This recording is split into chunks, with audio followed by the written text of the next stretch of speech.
এর মধ্যে নির্বাচন রে ভাই, মানুষই বাইরে না ভাই। এই চেন্টু ভাইয়ের আগমন, শুভেচ্ছা স্বাগত, শুভেচ্ছা স্বাগত, সেন্টু ভাইয়ের আগমন, চেন্টু ভাইয়ের আগমন। শুভেচ্ছা স্বাগত। লিডার কেমনে কি বুঝলাম না তো কিছুই।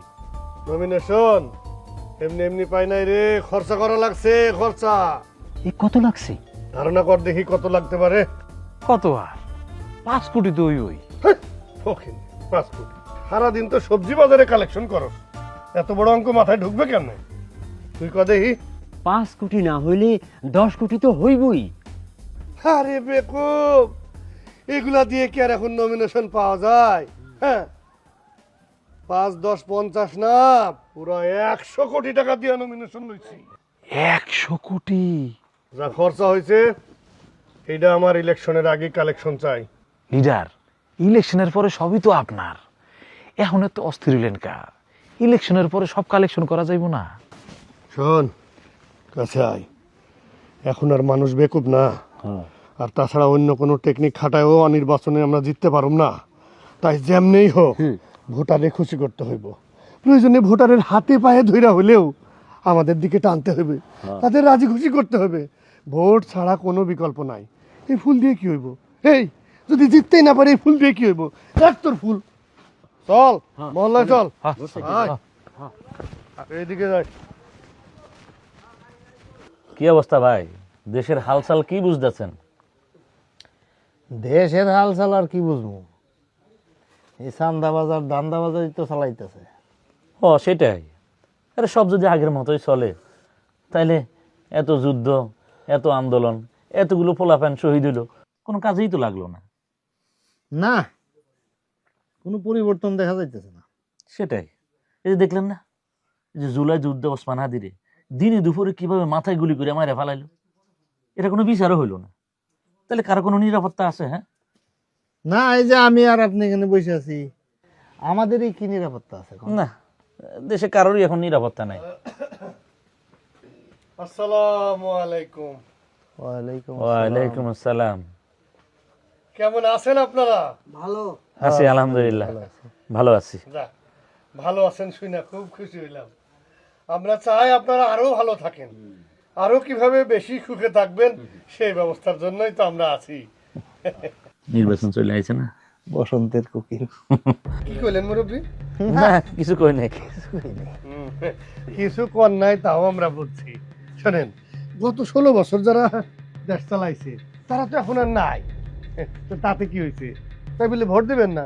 আরে আমরা তো আছি। আপনারা দলে দলে গিয়া আমাদের প্রতীক দেখা ঠিক মতো আমাদের মার্কায় ভোটটা দিয়ে। হ্যাঁ, 16 বছর একজন খেয়ে গেছে, আর একজন আইছে। মনে করেন এতদিন একজনে খাইছে, এখন ওরা প্রস্তুতি নিতেছে খাওয়ার জন্য, বুঝেন নাই? কতটা কি কইলেন আপনি? হ্যাঁ, কার সামনে কি কথা কন?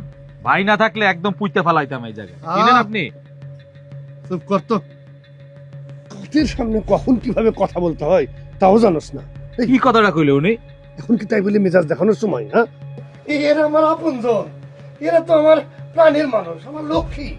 এদেরকে ধমক দেওয়া কথা বলে? হ্যাঁ, মুরব্বী, ও ছোট মানুষ, ওর কথাই মন খারাপ করেন না, রাগ করেন না বাজান। না না, রাগ করি নাই, মনে করার কিছু নাই। এই যে দুইজনের সাথে নিয়ে ঘুরতেছেন, এরা কি করে না করে এগুলো একটু খোঁজ খবর রাখেন।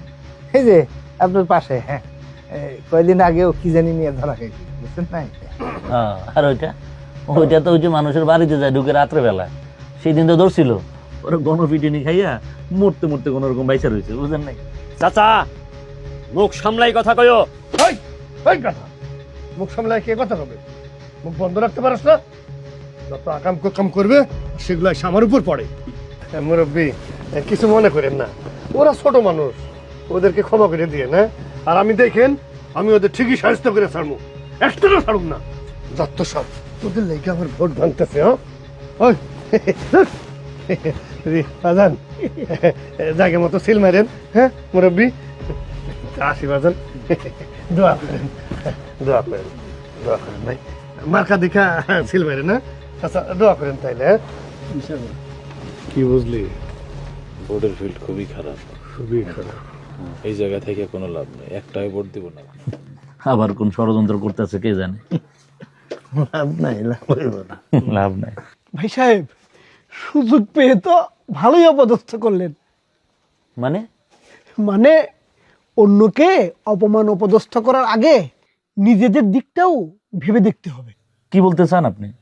বলতে চাই, এই যে আপনি আমরা কি বুকে হাত দিয়ে বলতে পারবো আমরা নির্বাচনে কখনো বিবেকের রায় অনুযায়ী ভোট দিয়েছি? এই যে এই লোকগুলো, এরা দুর্নীতিবাজ, সন্ত্রাসী, চাঁদাবাজ, অপরাধী, ধর্ষক, জেনেও আমরা বারবার ওদেরকে ভোট দিয়ে নির্বাচিত করে সংসদে পাঠিয়েছি, আর ওরা ক্ষমতায় গিয়ে এই দেশটাকে নরকে পরিণত করেছে। কথা তো ভুল বলেন নাই, কথা তো ঠিকই বলছে। আমরা তো কখনো বিবেকের দায় নিয়ে ভোট দিইনি, তাহলে এখন আমাদের কি করা? কি আর করবেন?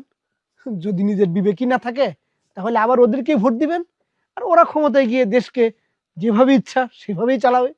না, আর বিবেকহীন থাকুম না।